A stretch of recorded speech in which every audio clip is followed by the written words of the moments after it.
Thanks for tuning into the Artemis channel today. We've got our part 2 of our beginning turkey hunter series, and I got my buddy Gene Meyer. We are getting irritated with the club.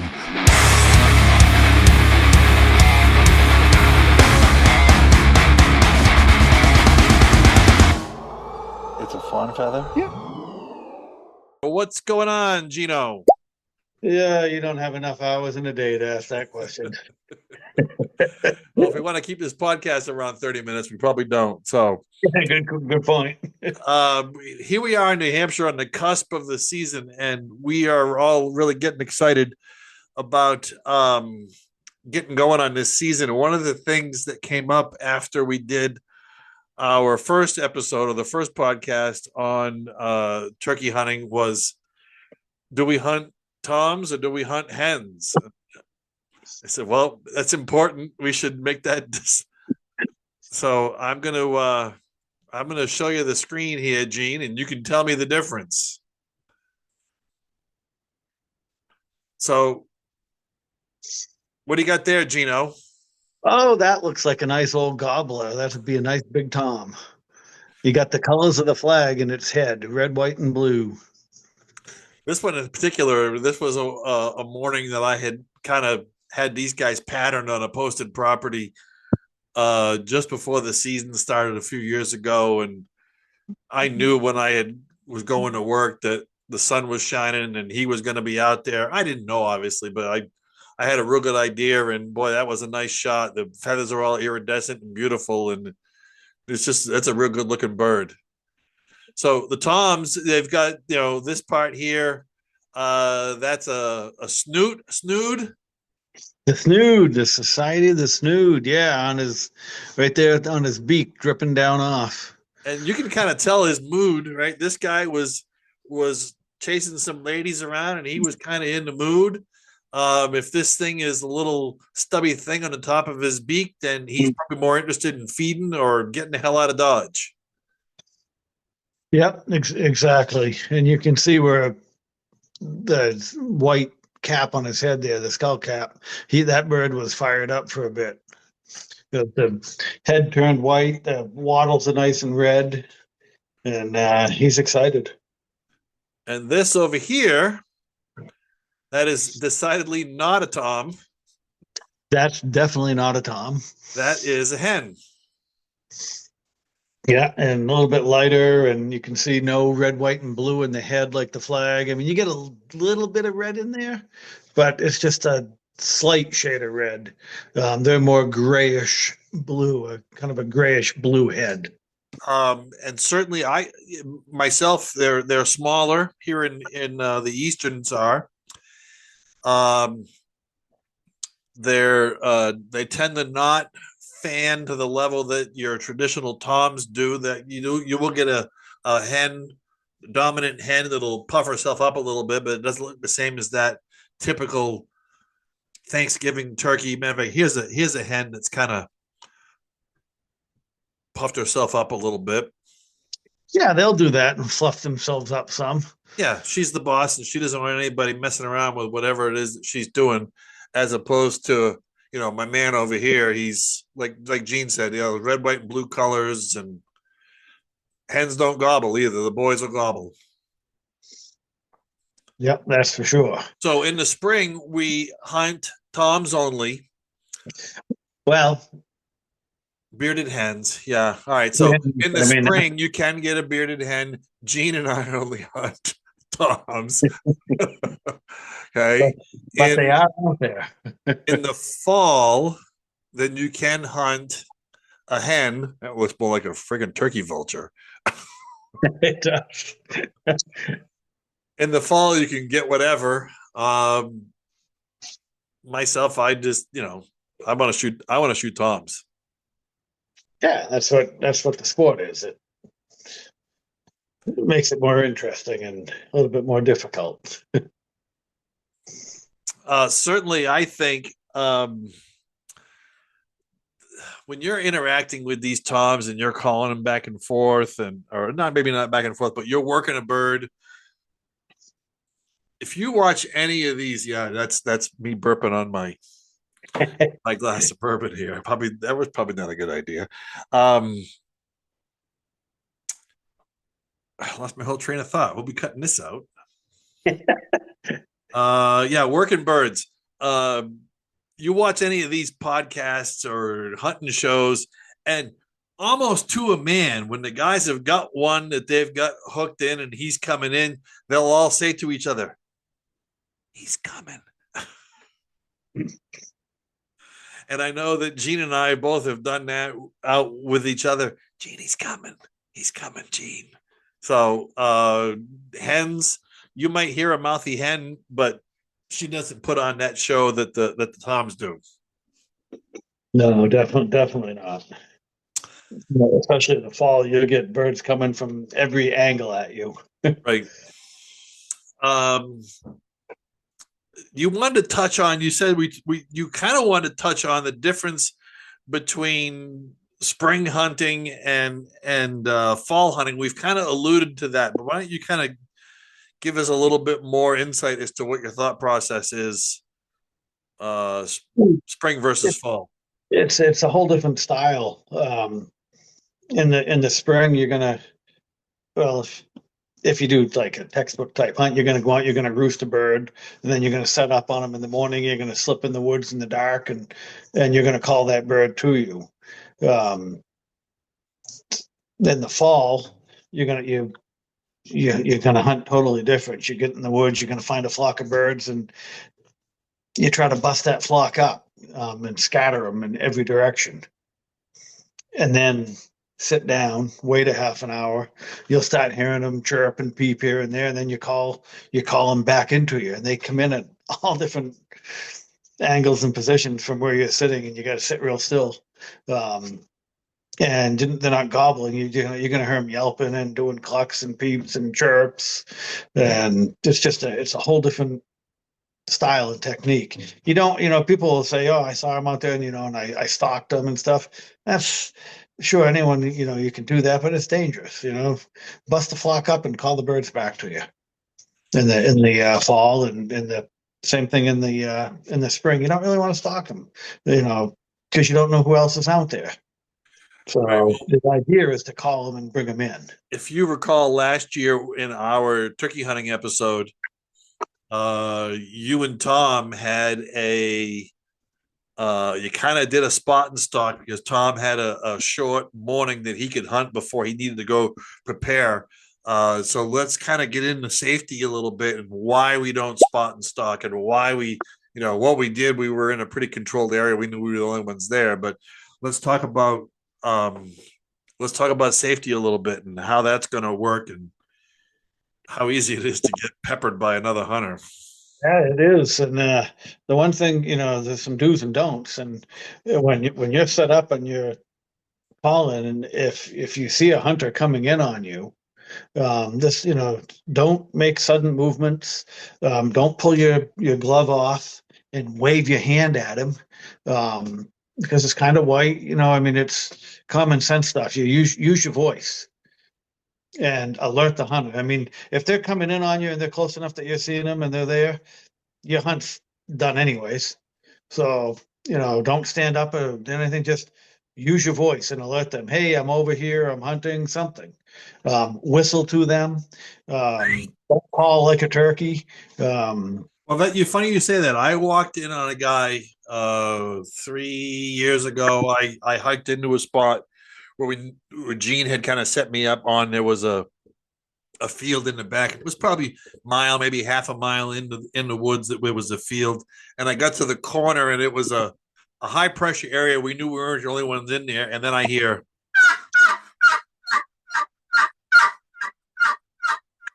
went on and on and on and on and on. And on. I kind of waved. I'm like, yeah, okay.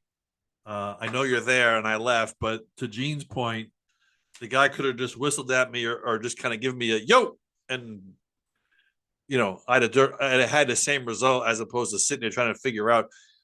Not everybody would have had the reaction that I might have had. That's obviously a hunter making a box call. It could have easily been somebody with, and I'm pretty at that point. I was pretty inexperienced. somebody could have said, "Oh, there's a mouthy hen down there. I'm going to go see what's going on." Yeah. Yeah. The best thing to do is use your voice, whistle to them, alert them, but don't pull your glove off. I hear stories, pull their glove off, they wave their hand, somebody sees a white thing moving around, they think it's the Tom and they shoot. Stupid, yes, but it happens. So best Um, thing to do is alert them if they're there. it gets to, every year somebody gets hurt at some point. Not so much here in New Hampshire, but in the country, we all hear about hunting accidents either in the spring or during bird season in the fall, or certainly during deer season. So I kind of want to touch on target identification. I am not going to mistake my buddy Gene in camo for a 25 pound bird would be nice, 20-pound Tom that's red, white, and blue. So target identification is key. You should know what that bird is. Shouldn't be shooting at noise. We've all heard horror stories about guys, shooting at rustling in the bushes and all that crap. Um, Target identification is key, and certainly if you're going to harvest one of these birds and you want to eat meat, then making a good, clean, ethical headshot with a shotgun is key. I'm sure Gene would agree with that. Absolutely. Yeah, you got to know your target. Get the bird in close, know your target, know what's beyond it, and go from there. But yeah, you got to know what you're shooting at. There's been a lot of talk online, and I know fishing games kind of doing some different things, and I'm not a big fan of it. Reaping and fanning, where you'll take a turkey fan and either put it on the end of your shotgun or you'll hold it in front of you and crawl out with the shotgun. And from what I understand, it's very effective, and it seems like to me a very good way to get shot. Um, so maybe you want to give a little enlightenment on your thoughts on it. Yeah, I watch a lot of videos on it. It looks like fun, but I just can't imagine doing it, or at least around here, I couldn't imagine doing that. I Um, think if you were in a controlled, I think of how it is down in Texas. I know when I'm hunting a 400 acre, 500 acre ranch, I'm the only one hunting. It's me and my hunting party. yeah, So would I consider fanning on that? Yeah, I might try that. But here in New Hampshire, where you're out and quote unquote public land, or you're in areas where other hunters could be, I'm not for this kid. No way. yeah, I definitely wouldn't do it myself. Yeah, I can just see so much going wrong. There's been a thing going around on social media lately where there's a guy and he's like this in the emergency room and he's just birdshot all the way down. It's just like, and this is a big guy too. He's, you know, 6'3", 6'4", 250 pounds. It's not a little man. And just know your target, know what you hit, know what you're shooting at. Yep, that's number one rule. Yep. Okay. I want to talk a little bit about courtesy among hunters. Um, it's pretty commonplace where guys will go to their best spot, and we've done it where we've gone to our best spot, got no birds, didn't roost the night before, birds aren't talking, get in the truck, go from spot to spot, hit the drive through at the coffee shop. Um, and then you go out at 9:30. There's a bird out in the middle of this field.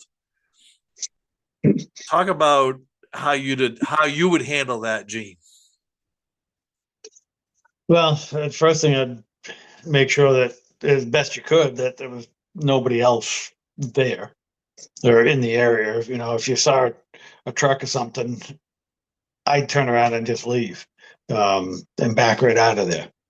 Um, if there's nobody else around, then I'm gonna get get myself set up in a position where I think I might be able to draw the bird in for a shot.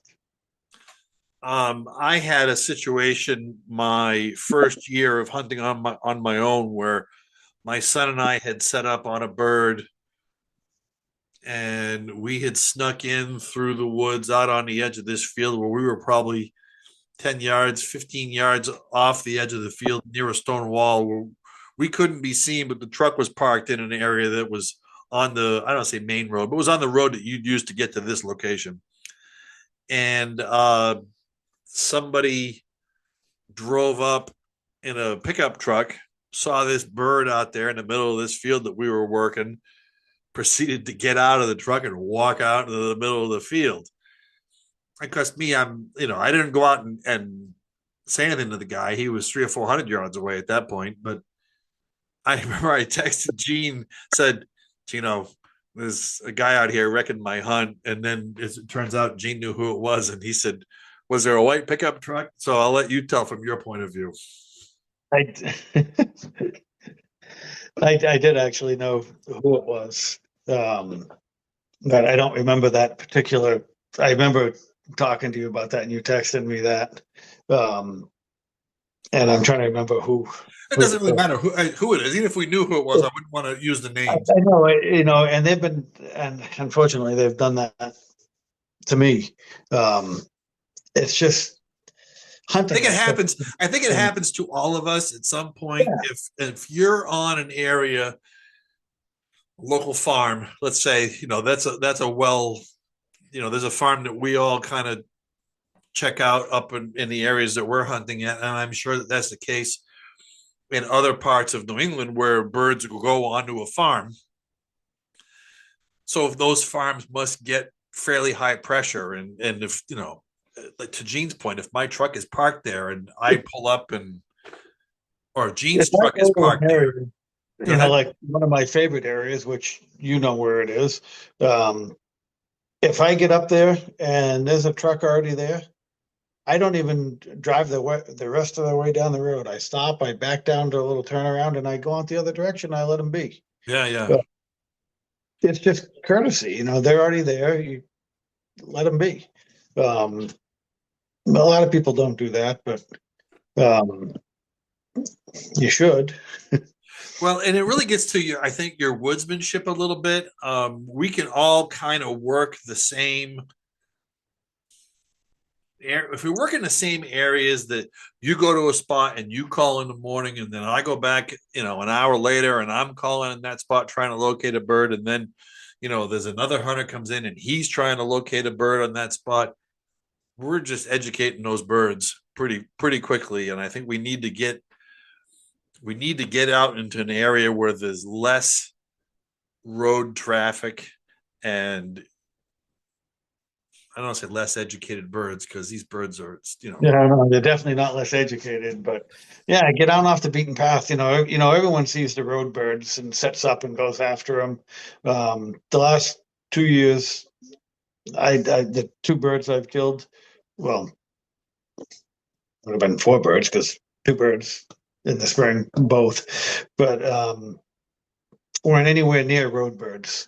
Nobody would see and know those birds were around in there. That's where I go deer hunting, and I knew there was turkeys in there, and get up in there, call, and sure enough, they're out there. And they may not always answer. They might come in quiet. The bird I shot last year came in.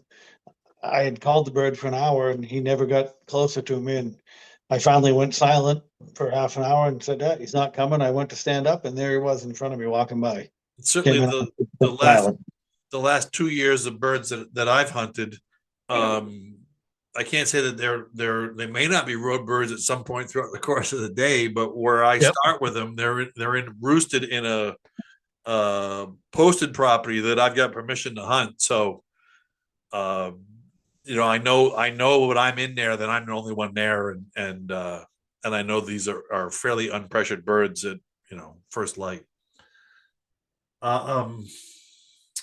So we've talked a little bit. Let's talk about, I don't know if we can get into a little bit of how to find sign, what to look for, scratches, droppings, things like that, where you'd think you might look for something like that to give somebody who might be somebody who's just starting off, who wants to avoid that going down the road, going to the same farm that everybody else has checked out to work the same bird that's out in the middle of the farm next to the Canadian geese. And Yeah, you got it kind of like deer hunting, you know. I mean, they like oaks and they like beech as far as nuts go, and you know, they'll be in the woods scratching for bugs in the hardwoods. And you know, you get in there and find where they're making the little circles. So you'll see little round circles of scratches. Um, and obviously they're droppings, and then along edges of fields or even clear cuts. They'll be out in because they're gonna, you know, be looking for bugs as well.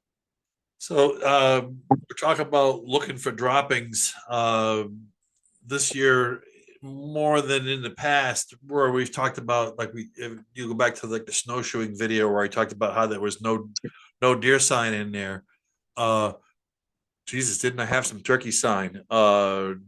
Roads, paths cut by the turkeys through the snow, droppings from where they've been roosted in the maples, in the beech, in the oaks, and just littered on the snow. Never mind Clem's fawn feathers.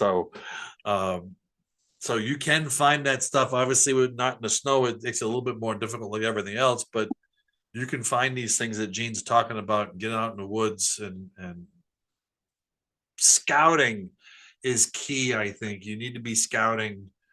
Certainly, if you're not going on a youth hunt this weekend, and even with shitty weather coming in on Saturday, we need to be out scouting. Yeah, and with turkeys and scouting, you know, anyone, sure, you can get up at 9 o'clock and go drive around 10 o'clock, 11 o'clock, 12 o'clock. But if you want to know where the birds are, you need to be out there at daybreak and listen because they're gonna pop off on the roost. They're gonna gobble. You're gonna hear them. They don't, you know, 9 o'clock. You're gonna just drive around and hope you see them, or call to them and get them call shy. But you get out there at daybreak where you can hear good, and turkeys tend to, before they come off the roost, they're gonna pop off and gobble. So to me, that's key. Okay. All right. So we've talked about hunter ethic, courtesy, ethics. That's not really ethics. That's courtesy. We've Yeah, talked a little bit about safety and target identification. I think we should talk a little bit more about some basic shooting safety, because remember, this is for somebody who's hunter 101. Don't be shooting skyline birds, things like that. Make sure your background, make sure of what you're shooting behind. bird in a Um, tree, don't shoot. Say again. Bird in a tree on the roof, don't Yeah, shoot. you're not shooting airborne birds. You're not shooting birds in the tree. Um, yeah, it's not like duck hunting where you're shooting them in the air.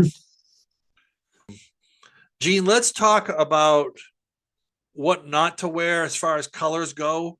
If you remember right, that first time I showed up at your house, I didn't have any camo, and I showed up in a red flannel hoodie, and I think I might have had a Patriots hat on.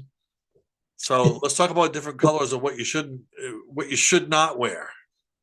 No, turkeys can see good. They can see really good. So, you know, if you got some bright clothes on, um, unlike deer hunting, you know, where you kind of want blaze orange, you want to be seen. And turkey hunting, it's kind of different. You don't want to be seen. You want to be hidden, um, because they can see you. Thank God they can't smell you. Yeah, we talked But about that in the last one. yeah, but you know, so bright colors. You get bright colors on, they're gonna any movement you do, they're gonna see you. Gene Sure, talks say, about any movement. You'll notice that when I'm sitting here, my eyes blink, yeah, or there's a little glare from my glasses. They can see that. So they see that. Yeah, and they do.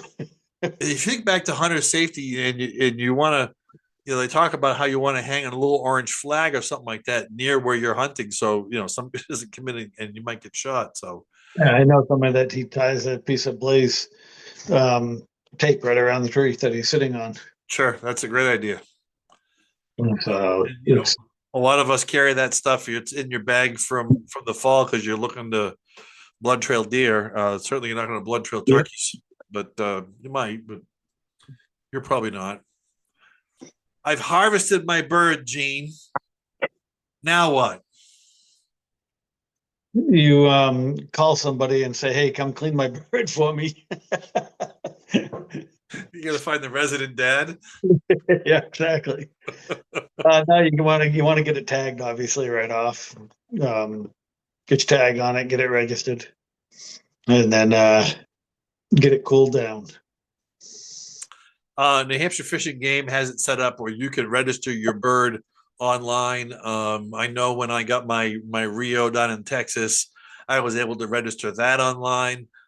You have to measure beard length. You have to measure spur length. In New Hampshire, you've got to weigh it. Texas, I didn't have to. What else did you say, Gene?